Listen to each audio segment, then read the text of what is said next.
We're live. Yay! I don't know what was going on, but it was. Anywho, I'll make it quick because I know you got to roll soon. Welcome everybody, guys and gals, Keep Rock Alivers. I think we got people from the fan club. We got people from all your accounts, wherever else. We have finally come full circle. Hang on, and there we are. I've got you live now. And like I was saying to you while I was screaming at Twitter or whatever, at YouTube, this is all your fault. I wouldn't be doing this if it wasn't for you. I think everybody, damn it, yeah. Had I not found you by accident 5 years ago, I wouldn't be listening to any new music. I'd still be the old classic rocker, listening to the same stuff I grew up with, playing the same songs over and over and over again. I wouldn't have started messing around with trying to promote a young vocalist. You made that. What was it? I sent your dad the message through Twitter, which I was never using. What else? Yeah, yes, that's right. Yeah, and I started just doing whatever I could. But then you went away to The Voice, which led to Keep Rock Alive because I was bored. Mm-hmm. That took off, which I never expected. So now I'm finding all these people from all over around the world. Here you are now. I think you're blowing up out of control. And now I'm live on Zoom through YouTube, and I don't even like people taking my picture. So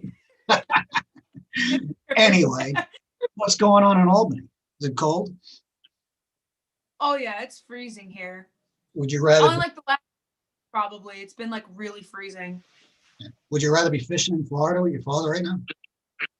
Oh my gosh, of course. Of course. I'd rather be fishing no matter what. Are you going to keep your hands off of alligators? That when I'm watching the pictures come up out of Facebook from Florida, I'm not even going to go into it. You're not supposed to play with alligators like they're kittens. I'm a little crazy. Anyway. All right, let's get started because I know you got to keep it under a half hour. You got another thing going on later. So, long story short, what got you into rock and roll, Mo? I know, but not everybody else does. No, my dad. You know the story, yeah. I know. Yeah, my dad. My dad actually raised me on all sorts of '80s classics and hair metal and stuff, and I would always be. I'd wake up every Saturday morning and either 80s pop-up videos or that metal show would be on. And so I would just see all these different music videos with all these 80s guys. And that's what really got me into rock and roll. So I totally credit my dad for it. And I know early you were in love with Aerosmith.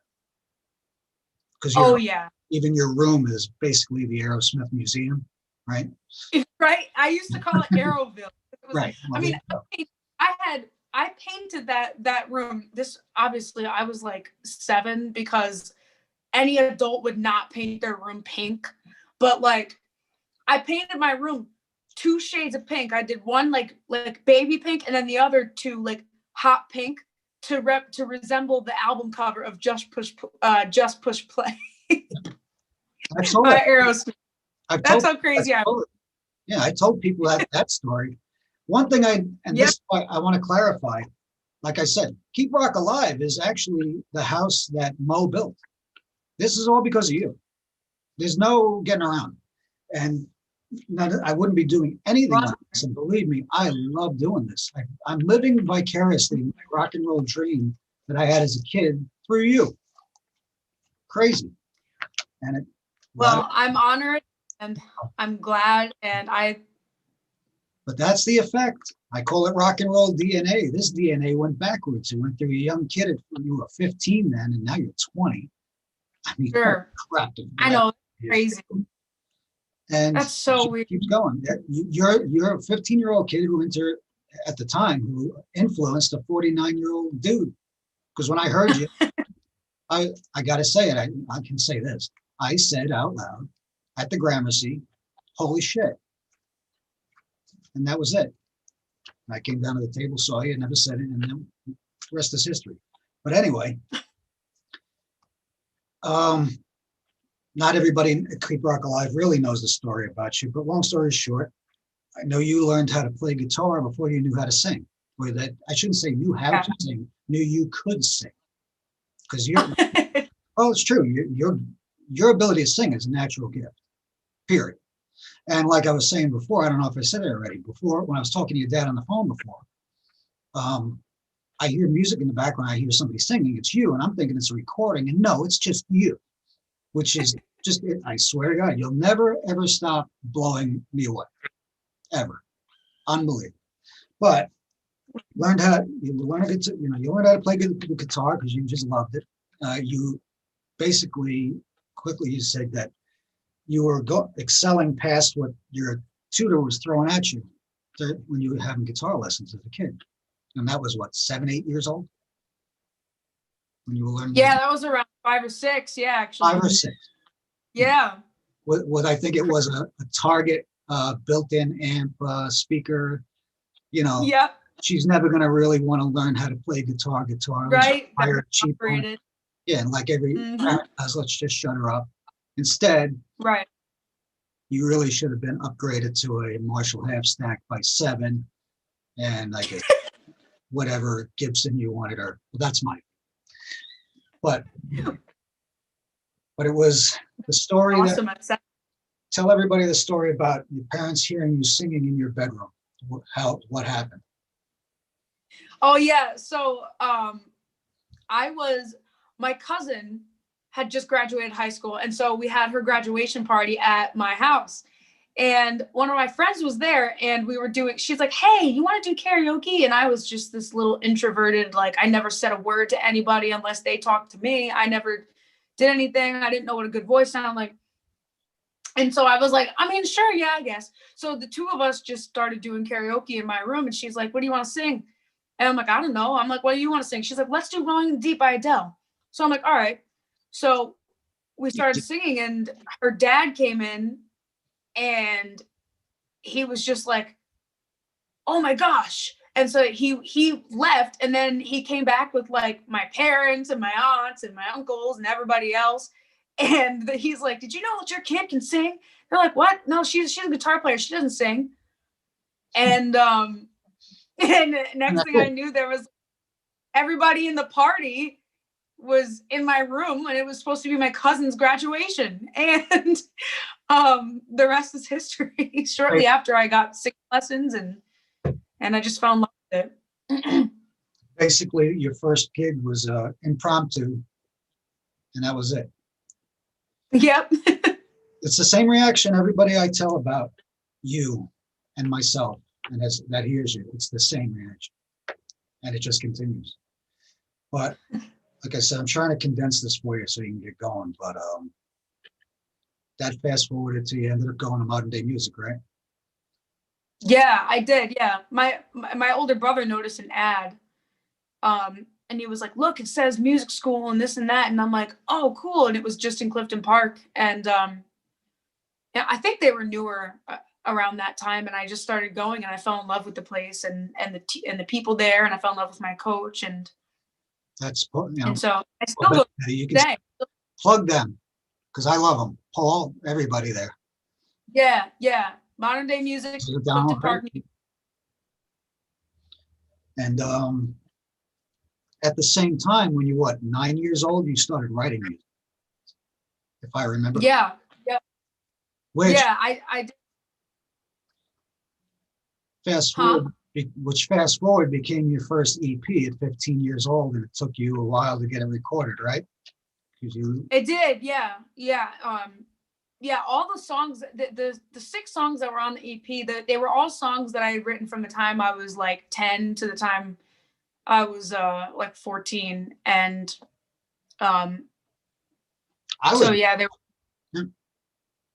some of the songs when I first heard the songs and I read the lyrics, and then I heard about your dad would tell me how old you were when you wrote Broken Soul, and I was like, what? Yeah. Beyond your years. It really is. A lot of people, I try to get them to listen to it, but I think a few songs on that EP could easily hang right now again. You know what I mean? They shouldn't just go away. But all along, Thank you. but during that time also, that's when you started the gig, and some guys that we talk about a lot. And I had just met them right. It was toward the end when I went up and saw you at Crossroads. I always forget the name in there. Jupiter Hall, right? Oh yeah, that's right, Jupiter Hall. Oh, they closed it down. Well, there's a whole bunch. I was going to tell you, Blackthorn 51 the other day closed down in Queens. It did? Yep. Oh my gosh. Unbelievable. Wow. It just that was one of the big rock venues. Yeah. Yeah, it was a fun place too. It was. It really was. And that's where you opened for Last in Line. And you met Vivian Campbell. Yeah. Not everybody was like, who is this guy? Who is this guy? Anyway. He only played for with some guy, Ronnie James Dio. I know, right? I don't know who these people. But that was the night at Jupiter Hall when I first came up, and I can't go too much into the story of what me finding you turned into the fan club. I'm going to do that Wednesday in a special segment, just pretty much about me before Thanksgiving. So let's fast forward. I started the fan club. Which, by the way, Mike, thank you so much for all you've done. You know, a big part of my success is you pushing me out there, and I couldn't be more grateful to you. So I just wanted to throw that in there. You know what? What did I say to your dad? I tell people, I said, if I tried getting you booked or whatever I was doing, or if we had a little mission and we were pushing for something to happen, I would say, and to the music fan, not just the rock fan, music fan, because you're much broader than rock and roll, and your influencer, you got a huge cross section of music. That's up to you. You could talk about that, but selling you is like selling water to a guy that's been in the middle of the Sahara Desert for a month. Okay, it's a no-brainer. It's not work with you. It's just pure fun, and it's just me I keep telling people I'm waiting for the last foot to drop. Whatever that is in the music industry. Thank you so much. But that night at Jupiter Hall, I met Dave Messick. I met Jay Rogers. I didn't know at the time, Tony, I guess, was your drummer back there with that. That was the first incarnation of your band, the older guys, right? And not yeah. So how did you start that? I mean, when you first put that band together, I never even talked to you too much about it. And I mean, they're great guys and excellent musicians. But I actually I met Jay and Messick through Paul. Paul, Paul was in Blitzton, which was the big local band back in the day, and he had known Dave because Dave was in Max Thrust and stuff, and I guess him and Jay were friends back in the day. And when we were recording some of the songs that I had written for the first EP, Paul was like, "Yeah, I know these guys because we figured if I wanted to play out, we needed a band and stuff like that." So he's like, "No, she needs professional musicians behind her and stuff like that." And which I completely, and I was younger, I was just like, okay, you know what I mean? Like, you're a kid, you're not gonna. And so, but yeah, he kind of put us in touch with them, and I just heard their guitar work, and I was like, yeah, I want to play with them, and I really, really loved them. They became family to me, and then I met Tony, and then Tony started playing with us. Mm-hmm. So that's how I got in touch with Jay and Messick, was through Paul, actually. All right. And then as time went along, you started to, I guess, form the band more to target a younger audience because, this week, one of these days we'll do a longer, insight into what you think about. Because there's so much that can be talked about there. But targeting a younger audience, which is something I say is missing in rock and roll, is the younger audience. So you tried to build a band. Right. And that's where you met the guys I know, Andrew, Nick, Tony, everybody, but Tony was a little older. You became really, I mean, for a band your age at the time and super tight, good looking, put on a hell of a show. That was the second incarnation of the band. Yeah. That's when I met you, and I met the guys. And Nick has got a little bit of a presence on KRA because I put his videos up all the time. It's the crazy shit, doing whatever, jumping off the house and playing. I know, right? I love Nick. He's nuts. He was always He's the lovable nut. He's so amazing. Yep. I still got to get the video of him you guys at the chance when he jumped, it fell on his rear end. Oh my gosh. I remember, you know what? We were playing Barracuda. I remember because he stood on the riser. Yeah. And when the drums kicked in, he jumped off, and then that's when he fell. Right on his ass, and I'll never forget it. I jumped up. He said he could see me in the crowd, and I'm going, yeah, rock and roll. He's laughing his ass off. But I still haven't gotten the video. Yeah, we would talk about that for a year. I mean, we still talk about that. That's part it was a memorable fun. It's the things that just happen. Like the night, I hate to get off track, but I do like picking on you. That you got your brand new LTD, and you the first gig you took it to was Black Dawn 51, the night of you opened for Last in Line, right? Remember what happened? Right, yeah. What happened? The thing. Oh wait, I think I remember. The lock was the lock broke. No, you forgot the key. Oh, of course. So everybody was going nuts. And I'm over there watching what's going on. You were going on in like 5 minutes. You have no guitar. It was you, your dad, Pat, and somebody else. I think it was the kid that was like the DJ. And you're all looking, trying to get it open, and you couldn't. So I go over and I go, what's going on? We can't get in the guitar. We're going. I said, wait a minute. It's brand new. The case is brand new. Cheap locks. So I go, hang on. Give me a screwdriver, just something to give it to tap on it with. The kid got it. I knocked out the pin. Everybody walked away except you. You're looking the other way, and I go, I got it. You go, oh my God, great. And I open it up and I go, oh my God, Mo, where's the guitar? And you go, what? Remember, and then you punched me. You cannot. Yeah, because I was kidding when you said the guitar wasn't missing. And then you said, don't kid around like that. My dad would do that. He'd forget the guitar home and just bring the case. No, because that's so. Oh my gosh, that's right. Mm-hmm. If you could have felt the terror in that moment. I know, it was perfect. But you can hit too. I think I still got the bruise. My dad would have done something like that, I swear. Oh, I got to get a little bit of ribbon in on him here. But, and I could go on. But anyway, let's see. Let's go to, we'll skip quick to The Voice. Now, there's been many discussion, and, good and bad. Yeah.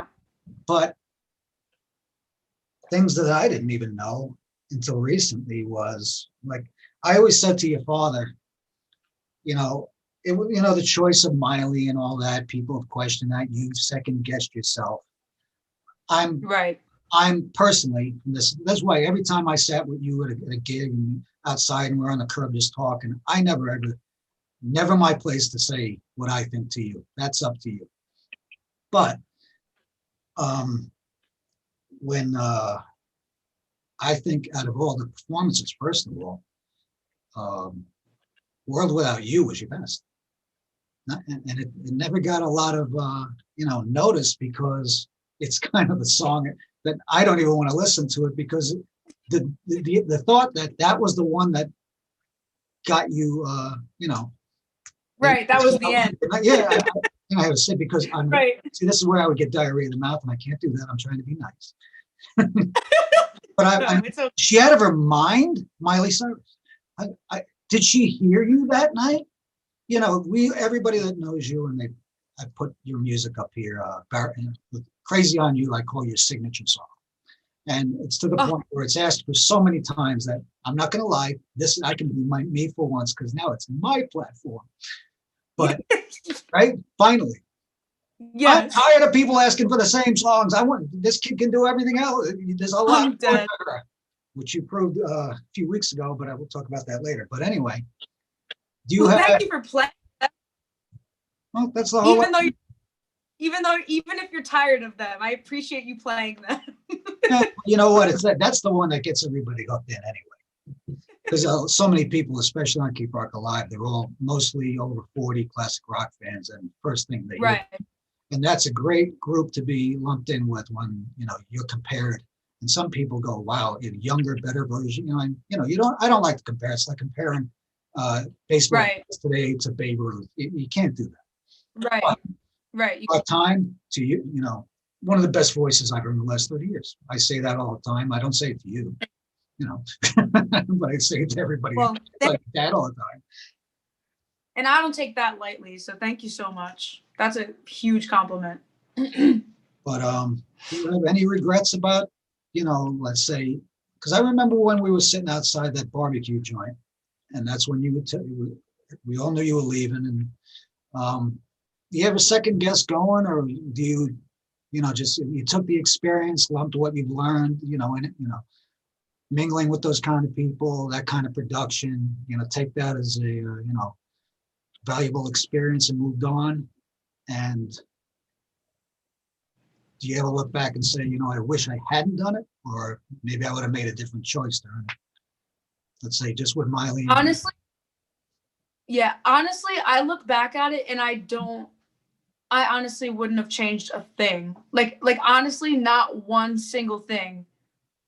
Like, not one single thing. The only thing I would have changed is I wish I was a little bit thinner, but everything else is everything. I don't know about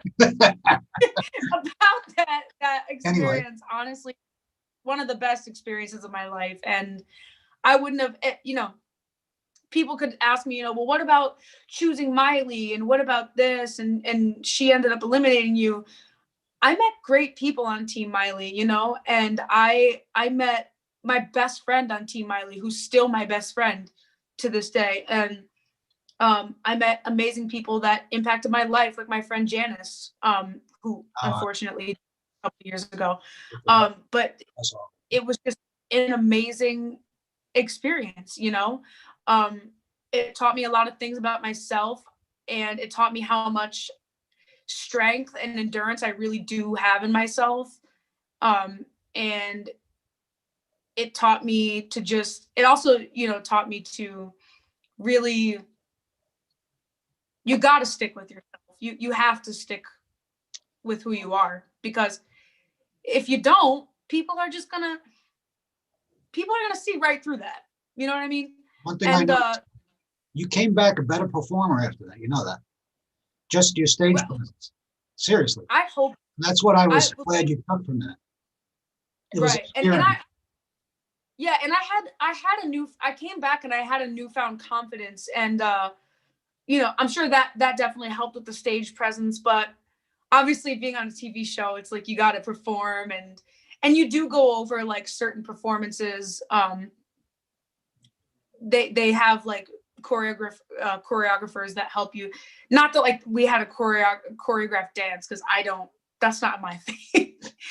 But it definitely helped me understand the importance of a good show, and I just had new skills, and it really, what the thing is that show really helped me break out of my shell, because before that I was very shy, and I didn't really say much to people, and shy around at first. When I came up there the first few times to Albany, you were shy.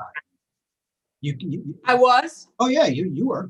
Yeah, I was very, very shy, and that show really helped me, because you're constantly doing, if you're not performing, you're interacting with people, you're doing interviews on set, you're doing B-roll, you're doing all sorts of things, so it forces you to interact with people. And I think that that's really where and the other thing is, there's never going to be a time where I'm going to be shyer than talking to Miley Cyrus. All right. I was extremely shy to talk to her.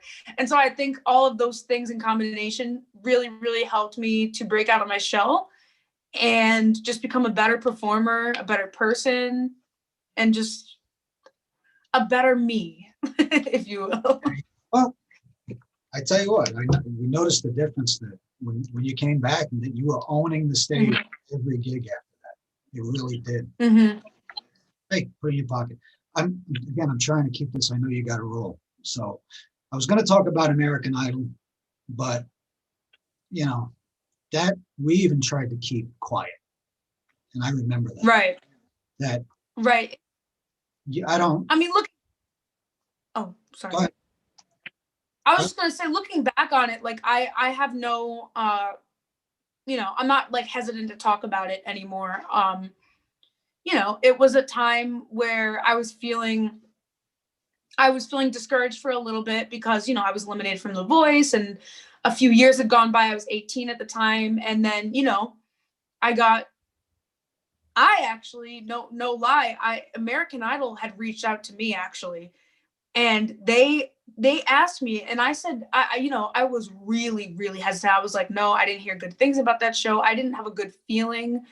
There was a pit in my stomach, even just thinking about doing it for whatever reason. And, they kept on saying, like, they were like, hey, like, we'll have a conference call. Like, we just really want to go over like what your fears are, like what you're scared about. We really think that you should do this. They were pushing. And, I was also pushed a little bit to do it. Which I don't hold against anybody. I get that it's looked at as a really great opportunity. And so that's how I got where I am, is just taking opportunities. And so I figured, okay, I'll do this. It can't hurt you, more exposure, if anything. Mm. And, long story short, it was a really bad experience. It was not, the biggest thing that experience taught me was, if you have a pit in your stomach about something, if something really feels like I always said to my parents, I said, the whole time I was there, from the second I got there, from the second to the second I left, it felt like, like you're working with wood, right? Or like any sort of wood, the grain, if you put your hand and you just rub it against the grain and you get all these splinters, that's how it felt the whole time. It just felt like, you said it a second ago when you're saying go with your gut. If you right. You got a bad feeling in the pit of your stomach, that's go with your gut. And right. But everything, hindsight's 2020. I mean, when you're young, especially in the music industry now, and like I said, I talk to your father a lot. You know that. I don't tell you everything we talk about. I don't say, because I try to keep my opinion out of it. I always say to your dad, I don't ever want to be, that's for you guys. But when we talk, I said American Idol. I'm like, it's just, but it's hard because right now there's no right way and no wrong way. The only thing is me being the old, let's say the more of a rock and roll kind of guy, where I always worry, does that stuff come back to bite you later? You look down, do other people say, oh, that's not rock and roll? Well, you know what? Nothing right now is rock and roll or not rock and roll. Just look around how tough it is for everybody. And what I've learned just in the last couple of months or last 3 years, how tough it is for anyone that's in rock and roll right now. And oh my God, just trying to help people, help all the bands, you guys, everybody, talented, not talented, whatever.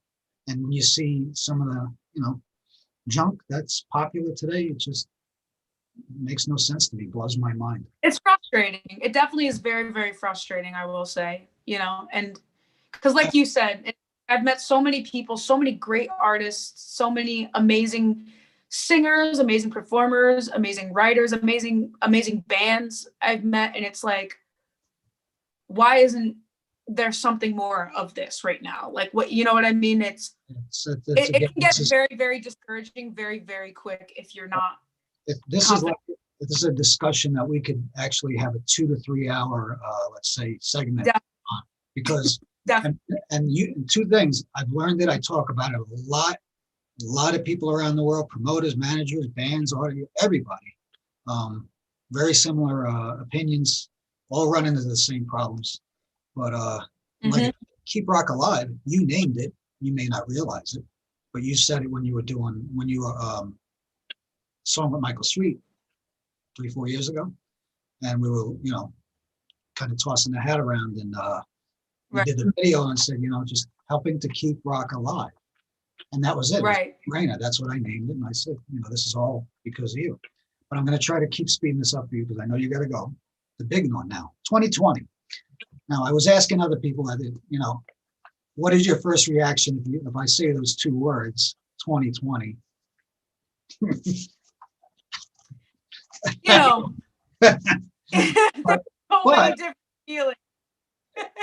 uh, There's so many feelings.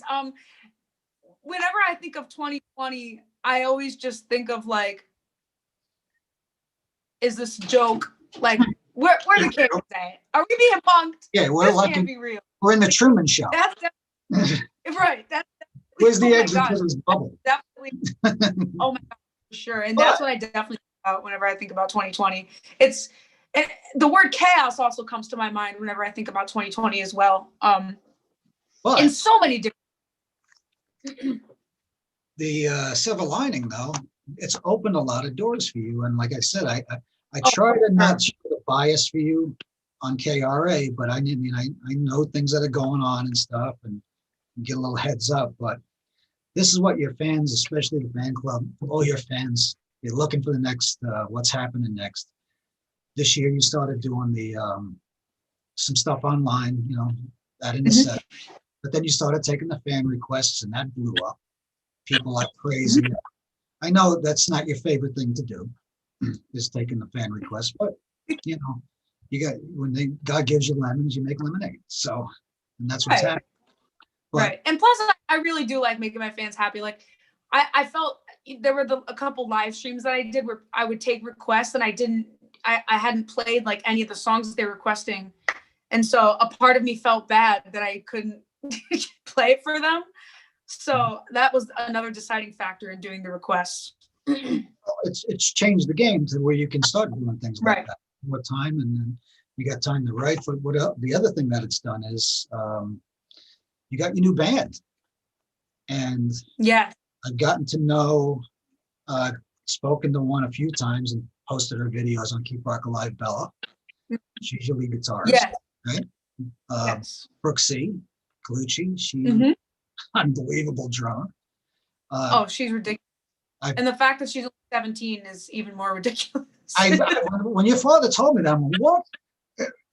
Okay, what? I don't know what to say. She was 16. We met. Yeah, I say this about all of you. What are these kids? And there's a lot, but you guys, what do they got in the water? What are you feeding them? I don't get it. Oh, I said I'll never make fun of Starbucks again because you're walking around all the time with Starbucks, and I said that stuff's no good for you. Well, obviously I'm wrong. Whatever it's doing, it works. But that is true. again, this year, but the thing is, this year you've been able to put your new band together. You know, changing the approach. But the next big question is, what's going on with the new band? What's going on with new music? Has the band got a name?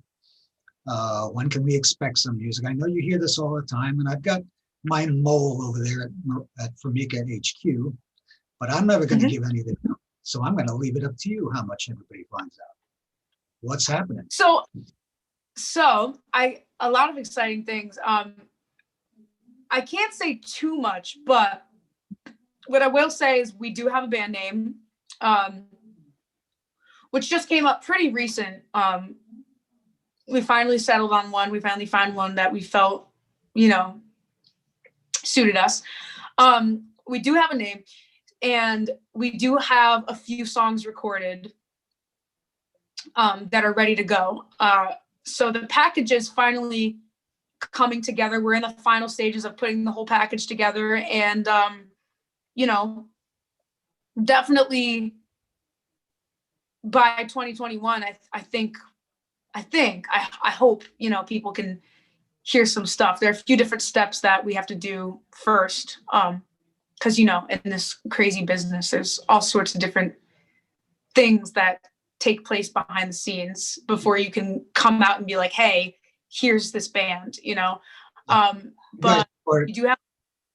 Now you guys, you recorded music with Johnny K, you and the girls, right? Down in Nashville, right? We did, yeah. Yeah, we did. We went to Nashville and we recorded music with Johnny K, which was awesome because I really, really loved the Disturbed album that he produced. And, you know, he's produced Seven Dust and Three Doors Down and all sorts of people. So he's just a legendary guy, and he's a really great guy too. And I love his production and his vision and his approach for what we were trying to do. And I really, really respect him. And I'm just excited. I'm really excited for people to hear it, to hear our music. And And yeah. I mean, I know everybody keeps asking because I read what's going on your page. I read what, the questions on the fan page. A whole bunch of people are asking questions in the super chat that I haven't even gotten a chance to read yet. But a lot of people saying hi, a lot of people, and I got to apologize if we can't get to them because I know you've only got X amount of time. So, but if you're gonna, you have enough. I kind of have an idea. Now, when you said the music you recorded, you have enough for an EP? Or are you shooting for an album? Or are you shooting to release singles? A little here, a little there. What's the game plan with the girls? We are actually trying to. The goal, I think, is an EP for now. So we're gonna stick to singles or an EP right now. Definitely, we'll have an album, but I think that's more down the line when we have more of a fan base and more of the means to back up what goes into making an album and stuff like that. Let's see. You got to get going because I've been watching the clock at 7:40. Just I want to run off a couple of names. Nick Conachia said hello. Lisa Burns. Okay. Got Red Jeanette. A couple of questions. Hey guys. So I got to apologize for not being late. I'm sorry, guys. Oh, my daughter's here. Said tell me. Hey. Yeah, Noodle is now about 1.5 feet taller than she was when you first met. I know, right? She's probably like shoots up past me. So. Yeah. Co-host Music Hall said hi. Hey, co-host Music Hall. Bill Nealon. Hey guys, thank you for tuning in. Debbie Tomar, you're amazing. Oh, thank you so much, Debbie. All right, but again, I wish we could have gotten to it, but one day, down the road, maybe we'll do something longer, bigger, talking more about the music and the industry. And definitely. But the way I'll leave you off. I definitely love to come back on. Yeah, I know. As many times as I can. So, last thing I'm going to ask you. If you had your choice of touring with any band or artist, and it doesn't matter, here or gone, who would it be? Lady Gaga. Hailstorm. Okay. Evanescence. And Korn. I would love to tour with those bands and artists. Could you imagine if that was a 5-way free-for-all? Oh, that would be insane.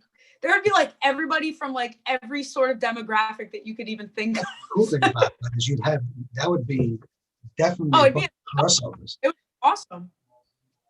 That would be a dream. Oh my gosh, a dream ticket. I'll start tweeting it. That's my job. Oh my gosh.